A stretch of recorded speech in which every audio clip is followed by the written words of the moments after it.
اسلام self control چاہتا ہے، self انیہیلیشن نہیں چاہتا۔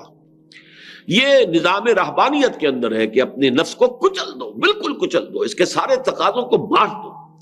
عیسائی راہبوں نے، واقعہ یہ ہے کہ اس میں جس انتہا تک وہ پہنچے ہیں نفس کشی کے اندر، تو اس کی شاید تاریخ کے اندر آپ کو دوسری جگہ مثال نہ ملے۔ ہندوؤں میں بھی یہ تپسیاں کرنے والے جو ہیں جس قدر شدید ریاضتیں کرتے، اسلام میں یہ نہیں ہے۔ لا رہبانیت فی الاسلام۔ اسلام نے تو اس کے برعکس تصور یہ دیا ہے کہ تمہارے اس نفس کا بھی تم پر حق ہے۔ حضرت عبداللہ ابن عمرو ابن العاص، جن کی ایک حدیث بھی میں ابھی آپ کو سنا چکا ہوں، ایک روایت، انہی کا واقعہ آتا ہے کہ ان کے بارے میں حضور کو یہ خبر دی گئی کہ یہ عبداللہ جو ہے، عمرو ابن العاص کے بیٹے عبداللہ، یہ تو ہر روز روزہ رکھتے ہیں اور پوری رات کھڑے رہتے ہیں، نوافل ادا کرتے ہیں۔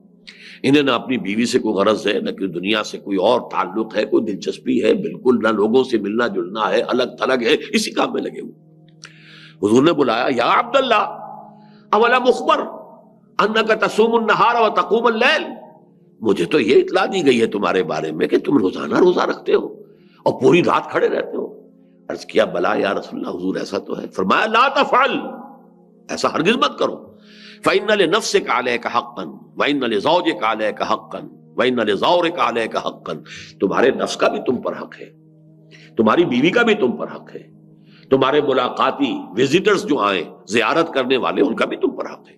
یہ سارے حقوق ادا کرنے، تو نفس کو بھی اس کا حق ادا کیجئے، لیکن یہ کہ وہ کیجئے اس طریقے سے کہ آپ فیصلہ کریں کہ نفس کو کیا دینا ہے کیا نہیں دینا۔ یہ نہ ہو کہ نفس کا جو تقاضا اندر سے ابھرا، نفس ما ہم کم طرز فرعون نیست لیکن اورعون ایراعون نیست، وہ فرعون بن جائے اور وہ یہ کہے جیسے کہ فرعون نے کہا تھا کہ الیس لی ملک مصر، کیا مصر کی بادشاہی میری نہیں ہے؟ وہذہ الانہار تجری من تحتی، یہ تمام جو آبپاشی کا نظام ہے یہ میرے کنٹرول میں، جس کو چاہوں پانی دوں، جس کا چاہوں روک دوں، میرا اختیار مطلق ہے، میں نہیں جانتا کون اللہ، کون رسول، کون موسیٰ، کون خدا، میں نہیں جانتا۔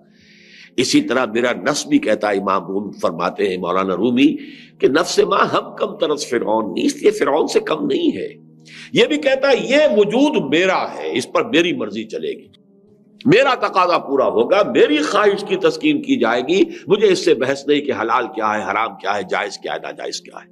اب یہاں اگر آپ کی خودی طاقتور ہے اور نفس کو کنٹرول کرتی ہے، تو یہ ہے جو مطلوب شکل کہ اب آپ اس نفس حیوانی کو اپنے لیے استعمال کر سکیں گے، اپنی فلاح کے لیے، اپنی کامیابی کے لیے، اعلیٰ تر مقاصد کے حصول کے لیے، اونچی اونچی منزلوں تک پہنچنے کے لیے، یہ آپ کا مرکب ہے، یہ آپ کی سواری ہے۔ بصورت دیگر یہ نفس آپ کو پٹخ دے گا، اور وہ پٹخنا دنیا میں بھی ہوگا گناہوں کی وادیوں میں، اور جہنم کی وادی کے اندر پھر آخرت کے انسان پٹخا جائے گا۔